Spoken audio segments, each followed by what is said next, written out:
Jon Kaiman. Last time Jon and I spoke, he was running for Congress out in Long Island, and a pretty big district, the biggest district in the country or something? Well, districts are kind of all the same, but districts are all the same. I just learned that right now. There's a lot of people, because there's generally a size requirement for congressional seats within a range. But it was a district that covered 3 counties: Queens, Nassau, Suffolk. So it was pretty interesting, diverse. Right. Didn't make it. Came in second of 5. Yes, but listen, if you did make it, maybe you wouldn't be sitting here with me right now, because you'd be so busy running off, like, you know. I would definitely be sitting here with you now, but you know, I'm going to be sitting here. I'm sitting here now with new things. With new things, I love that. One door shuts, another door opens. That's the plan. It has to be the plan. Yeah. Otherwise, you just. So let's start with the most, you know, pressing of all weird things that happened last night, which was our presidential debate. You look tired. You're from Syosset, right? I'm from Great Neck. From Great Neck. John, you went to Syosset. I mean, you went to Hofstra. I drive through Syosset now and then. Sorry, I'm saying. I eat dinner in Syosset. No, here's I'm my going to go problem. to the fitness academy in Syosset soon. Yeah, come on in. My golf game. No, let me tell you. I was saying Syosset, but what I meant to say was Hofstra. Yes. You went to Hofstra University. That's where you graduated from. Yes. Yes. And I was in law school there, and I'm on one of the boards there, and so I was invited to attend. Did you go? I went. You were there last night. I was there. I was in the VIP room, which was less VIP than actually being. So we were in a building to the side where we had screens and food and an open bar. And it was really a nice kind of. Okay, so you could have really been in my living room if you had screens and an open bar and food. Yeah. Was there artichoke dip? If there was artichoke dip, you could have been in my living room. There was no artichoke dip. Then you were better off in the VIP. But there was cream spinach, which was great. Same thing, same difference. Okay, so you're there at the debate last night. Going into the debate, did you have any, I don't know, sort of thoughts about how it could possibly change people's minds, or how it could sway undecideds one way or another, or did you think everyone was going to kind of stick to the personalities that they had been riding this whole time? First of all, there was an unusual energy about this debate. I've been to every 4 years. I've been to a debate. Hofstra's had a debate. Debate dropper. Yes, but it's kind of cool. No other school's done that. So there's something different about this debate. There's a different kind of energy, a different kind of stress, a different feel in the air. And at Hofstra, they had the CNN booth and the Fox and the MSNBC and 100 other different press booths. So it felt like Saturday game day for college football. Which, by the way, for people that don't know, is the most exhilarating feeling in the world. Right, with all the students with their signs behindhand and everything's live and it's like being right on the field. They have all these personalities that you've come to know and watch and all mixing and matching. And so there was something just very engaging in it. There was an energy there. And it was different than other years because this one was so much more important. The whole world seems to be tipping one way or another, and the sense was it was going to tip based on what was going to happen in this debate. There was something just very much very important about what was going on for both candidates, but really for the country. That was just, I think, on everyone's mind, certainly on mine and the people I was with. I think that the sense that I had going in was there was a frustration with Hillary Clinton. I supported her as a Democratic, I've met her, I've worked with her before. I've disagreed with Republican candidates. I fight for my side of the aisle. Sure. But Donald Trump is different, and different in a bad way. I just believe there's a person that's not prepared, not sound, not legitimate as a candidate, as a person who should have this responsibility. It's the notion that, well, he's never done it before, so let's let him be the president. The notion that he doesn't have any real position, so let's let him be president. The notion that he doesn't really understand the facts of the issues, so let's let him be president. The notion that he's mean-spirited, he's a bully, and he hurts in ways that others haven't done so, and he's fundamentally dishonest with the way he approaches virtually every issue, whether it's personal or substantive. So let's let him be president. So there's something, in my mind, that's terribly wrong with the situation where half the country is saying, yeah, I'm okay with it. Right, why? Why is half the country saying that? All those things you said, all the ways he acts during the debate, all the demeaning things he does, and the way, the plans that he doesn't give you, and the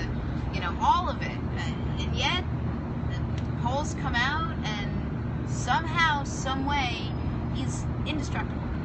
You know, I think there's a number of reasons. I think years ago, I think part of the hatred and anger and frustration that's in the world, and I think we talked a little bit about this last night, about the current president is that people can't be overtly racist, so they hate Obama for other reasons that they can articulate. He's a failure, he's this, he's that, he's not American, whatever it is. It's really an underlying racism that generates that level of hatred and anger towards the current president. You could disagree with him philosophically and fundamentally on various policy issues, and that's legitimate. But I think the depth of the anger and hatred is based on racism. I think Hillary is now facing a similar problem based on her being a woman. The standards are different. We hold her to a different standard. It was on MSNBC this morning. Someone was talking about how she comes in perfectly prepared for this job interview, has all the facts, looks great, doesn't make any mistakes. The guy that she's up against doesn't know what he's talking about. Just a bully, isn't prepared, all over the map. Just really a slob in terms of political speak. And he gets the job. And so that's a standard that this woman said on MSNBC that women face all the time. And so there is a sense that I think that there's just this, oh my God, this person who's in this side of the gender aisle should not be president. And there's a frustration that I feel that it's based on gender. However, I think there's also a long-standing frustration politically, philosophically with the Clintons, with the segment of the country, that legitimately and substantially don't like the Clintons. I think Bill Clinton did a great job as president. Morally, he had some clear failures. But he did take the country economically in a place to a higher level than we've been, and we've lost that momentum since he's left, and we're trying to generate it again. But I think there's such a divide. And the third thing I think is that people are just angry and frustrated. And Hillary does represent institutional politics. So when you want to mark a rebellious vote, it's just to say I'm for Trump is a way of telling the whole world to go screw itself. And I think people derive some level of satisfaction in saying, even actually voting. It's scary. The whole thing is a little bit of a scary thing, because last night, for the first time, you really got a glimpse of who our next president is going to be. It's going to be one of those two people. It's going to be the person that most of the country doesn't trust, or the person that most of the country doesn't like. And that is not a good place for us to be in right now. I think this is, again, we talked about this. We're all talking about this. The whole country is really getting into politics. I haven't seen it I haven't seen this much fervor since Obama was running, and they weren't even talking about politics. They were just talking about this new guy, and the young people want to vote for him. But now people actually, they're craving issues, and they're like craving a discussion, and they're craving a policy, they're craving something. And you have on one side you have Hillary, who is as polished as can be, and is giving the same Washington answers as we've heard. And the only thing you do get from Trump is, it may not be great answers, but you're getting his truth, whatever form that ends up taking. So it's refreshing in that he has veered from Washington speak, but what he's saying doesn't really make much sense. Right, well, his truth is how frustrated we are. His truth is the untruth. I mean, he actually. There's almost nothing that's truthful that he says. It's not even relevant whether it's truthful or not. It's not even part of the equation. But at least he's saying something. It took her months and months and months and months and months to just say, hey, I made a mistake. I shouldn't have had the servers in. Oh, it's just not really say it. True. She actually said it very early on. And then the other side says, well, she's not admitting it. She says, okay, well, let me just be clear. I made a mistake. And then they're like, well, no, we don't accept your... and you mentioned it's Washington talk. Well, if you go into a hospital and speak to a doctor, they speak in a certain language that tends to have medical language and concepts, and it's relevant when you're talking to a doctor that he talks about the medical issues that you're facing. So to think that politics, that somebody who's versed in politics, understands the issues, she's being criticized for talking about the issues and understanding how to articulate them in ways that make sense to others who are going to be impacted and are able to make decisions that will impact it further. How to talk to other world leaders, how to talk to the people. What she doesn't have is a charisma that he has. And so what we're really saying is that I rather, this guy has a legitimacy because he has a charisma, and the substance, the experience, the values, the ethics, the morals are all irrelevant. You say that people don't trust Hillary, and it gets back to what I was saying. Why don't you trust Hillary? You don't trust her because she's a woman. You don't trust her because she's a Democrat. You don't trust her because she's been involved in government. Which one of those is predominant? I don't know. It depends on the person. But you don't trust her because she's. Or you can go pay to play. You can go email situation. You can go the foundation. I mean, if you want to do. So and the I'm foundation. Not, okay, so Talk about the foundation. No, you can do the foundation on both sides, and I think that's one. Lester did a disservice by not asking both sides. Both of your foundations have come under a little bit of hot water, and you can just leave it at that and let them see what they want to say. It's not an equal playing field. The Clinton Foundation helps millions of people. The Clintons don't derive any benefit from it directly in terms of pay. The Clintons have used their name and their experience and their connection throughout the world to create something that's helping millions of people, keeping people alive. The Trump Foundation, which has $1 million+ in it, is solely for the purpose of his own self-benefit. It's meant to only promote his name and his pocketbook. And they give a few $1,000s here, $10,000 here, but they're not helping people. They're not really helping anyone on any vast scale. And yet he is 1,000 times wealthier, according to him, than her. So if he's a billionaire, why isn't he doing all these wonderful things? The foundation issue, what do you mean pay to play? That's something that you've heard him say, right? So what is pay to play in terms of the foundation? It doesn't really exist. It's simply something that we're told to think about and undermine her credibility. What is the email scandal? She says, I used my personal server. It was a judgment call. I made a mistake. And it was done before her in a different context, although somewhat in the same context with the previous Secretary of State. She was overcautious. She was all this. But at the end of the day, is that a lie? She didn't say I didn't do it. She didn't lie about it. She said I didn't send confidential information. Apparently, some of it should have been confidential. That's a mistake, and that's a judgment call. And you can challenge her judgment and her ability to lead in that regard. But to say she's fundamentally dishonest is not accurate. It's not an accurate portrayal of the facts. Whether it is or not, it doesn't matter, because you put polls up there, and I'm just saying, people watch this, and the polls are: do you trust Hillary Clinton? Do you trust Bill Clinton? Nobody breaks it down. No one. No one really cares so much about making sure they can read her speeches that Bernie wanted her to release, that she gave down at Wall Street. Like, those are little. What you're saying is all true. You're right. Those are all true. She said she was wrong, but it doesn't matter. And he's playing off that, right? It doesn't matter, because all we do is we do these trending polls. Do you trust them? Do you like them? Do you believe them? Can you see them in the White House?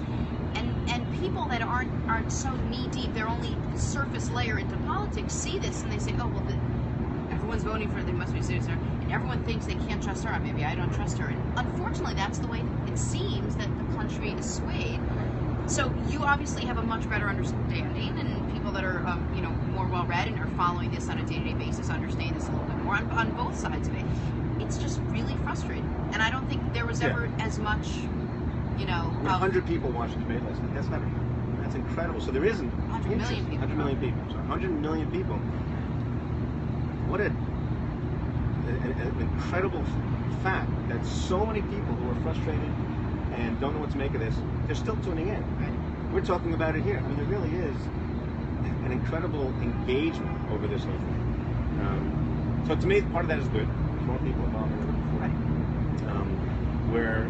We're at the point in this election where we're starting to dig down into who they are. We don't have much time left. We don't have, but this is actually when things, a month out is when things really start to. Every election. At the local level, at the high level, it's not out of the ordinary for it to happen this way. So that's okay. Hopefully, I think people will come to terms with some of the real meat of what we were just talking about. But it is a scary thing. What was the feeling like there? I mean, what was the mood like at the debate?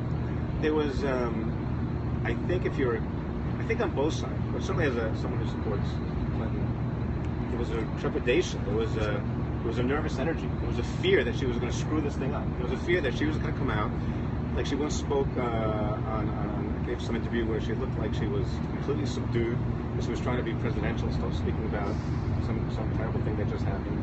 And she had no personality or charisma or just humanness, you know, and so that hurts her. She doesn't have that wisdom. She's smart, she's a wonk and all that, but she doesn't have it. And so there was a fear, I think, on one side that she would not exude any kind of warmth or ability to connect with people. I think there's a fear from the people who supported Trump that he was going to say something so over the top, so stupid, so fatal, that his campaign will come crashing down right now, that he will be exposed for who he actually is. I think that was the fear. I think there was a sense that if they really see this guy expose his true personality, then the flaws will be magnified beyond repair. So I think that was their fear. And he didn't quite cross that precipice, that line, and she, I think, excelled and did her job, but not, you know, she'll never be that warm and fuzzy person that people want in their leaders. Even though they want them to lead, they still want to feel like they're built in. And so I think that there was a nervous energy on both sides there, and that was palpable. But I think as the debate went on, they're saying all over the networks there, the first half hour was a draw. He was even doing better. He was substantive. He was able to carry his own weight there. He didn't really screw up. But the second, the hour afterwards was a disaster for her. She really came on. So she won the debate. Every wonk is saying, you know, on all the networks that the last hour of this, she was baiting him. He was falling for it. He was falling into his old traps. He was running out of things to say. You know, after 2 minutes was too long for him to be able to speak without substance. He just didn't have it in him. He doesn't know enough substance to talk for more than 2 minutes. So he got back into his interruptions and his facial expressions and his. You know, this morning he's blaming the mic. By the way, he's like, well, the mic wasn't good, so therefore, you know, it wasn't fair. But this guy wants to be president of the United States, and he's like, well, the mic wasn't bad, so maybe, you know, the world, you know, we declared nuclear war, but you know what? Because you know I had a bad, you know, microphone or something. This is, you know, the blame game. But I think at the end there was a sense they did very well. On the other hand, we don't really know where people are going to fall. There was a sense, there was some poll that said, or some statistic that some of the networks showed this morning said 24%, 75% of the people are still where they are. 24% said it changed the debate changed their. That's a high number. That would say that was a high number. Right. Some people are saying that's low. I think that's a very high number. Right. But we don't know which way. They didn't actually say which way it changed. So I don't know. What was did you have a moment where you were shocked by something either of them said, the way the 400-pound comment was to me? I was... Not that, by the way, I thought there was anything he could do to self-sabotage himself. As I've seen over the last year, there's nothing he was going to say or do. There's nothing he could have done. Even taking his pants off and just standing there naked, I still think he'd still have a good shot. Some people would have. It seems that way. But I will say, I do think in the last 30 days of an election, people will come around and start holding both candidates, because he's so off the charts, accountable for these positions and these comments and these contradictions. There is a point when certainly that middle group, that undecided group, really starts to focus. And there really is a strength of our country that says, you know, we will pick the right person. And if it's so close that they could both be right, then you'll have that close election. I just don't think that he is the right person in any sense. So I believe that you're going to see it separate again. But I think what struck me with her when she was talking about racial bias, that's a really hard thing to talk about. It's a dangerous thing to talk about. There's one side of the country wants you to just stand with police blindly, and another part wants you to condemn them blindly. The truth is, you know, what people are really fighting for internally in the community is justice. How do you define justice? She handled that very well, I think. Of course, she navigated it in a way that she put herself out there. She said something to the effect that we all have racial bias, and we're all accountable. It's not just the police, and you know, they're the focal point, but we all have to look within ourselves, and we all have responsibility to make it better. And that to me was a real moment. How do you think Lester did last night? I thought he did well. I thought he did really good. I think that he was the focus of so much. So much. Like this attention beforehand. Is he going to fact check? Is he going to? The moderator's not supposed to be the third candidate. He's not supposed, but he is supposed to engage. When someone says something that is just outside the pale, contradicts himself or herself, it's okay for him to say, well, wait a second, that's not really what you said the last time. Or you have this tweet that says, China is responsible for the hoax called climate change. So you can't now say freely that you just contradict yourself on climate change. And so calling him out a couple times was, I think, appropriate. He didn't overdo it. He did it in a subtle but appropriate manner. And I don't think he stepped outside the bounds. I thought he handled himself well. So, okay, so now you briefly mentioned the next 30 days, but Yeah.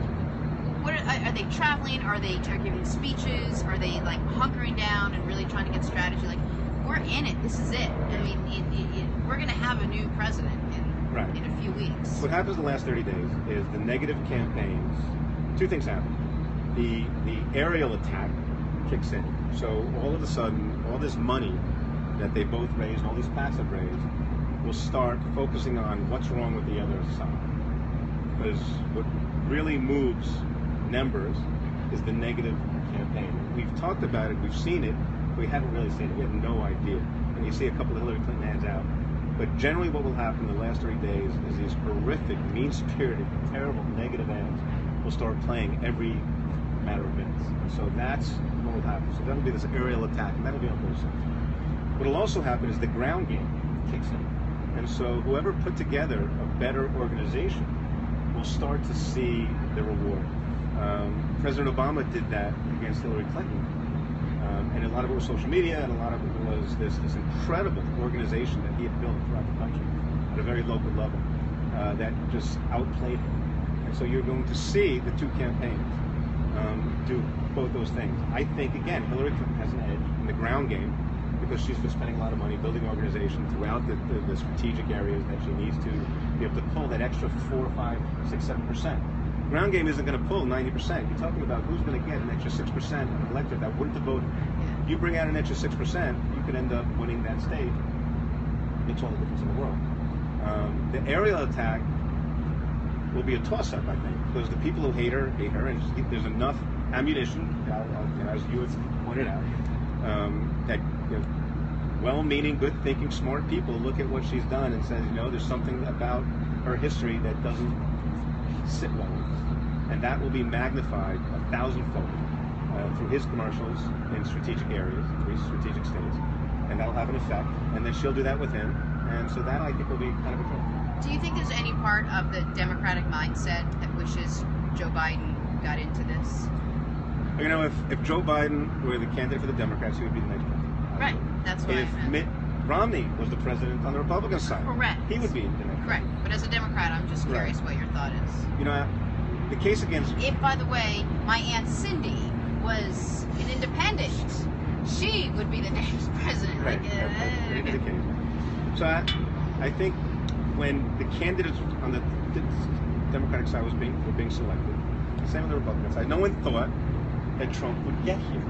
And so the theory was Clinton would be a stronger candidate because she had this organization. At the end, we're going to find out if that's true. That ground game and the money and that ability to hunker down and win these states, we're going to see if she really is everything she was supposed to be. We haven't seen it yet because we're not there yet. That starts, in a week or so. So the question of Biden was at the time was he really up for that? He's never had success at that level. He's always kind of been this wonderful, nice guy, but he could never get across that finish line. And he had all sorts of negatives that we would have been talking about. And so the grass is always greener. The guy that, and even Mitt Romney too, by the way. It's easy to say these guys who've been successful. If they spent 2 months getting the crap beat out of them and having everything, all their negative stuff. The reason why they didn't become president in the past was because they didn't make it. They had the chance and they got beaten down. Right. By Trump, by Hillary, by Obama. So I think it's Monday morning quarterbacking. Forget this other person without all these negatives. Yeah, we're the best. Bernie Sanders. It would have been great with Bernie Sanders. Bernie Sanders, a socialist running for president with his own contradictions and negatives, which were never even addressed. He started addressing them, and there's a wonderful thing that he's done to bring a level of progressive thought and discussion to the presidential level to legitimize this liberal approach to how we should govern, to move the whole center to the left as others are moving to the right. So thank God he was there to kind of catch us and catch her before we went off this right-wing precipice. Thank you. So there was something very special about it, but he didn't necessarily have to sustain that ongoing attack. She sustained this attack for decades. She's weathered it.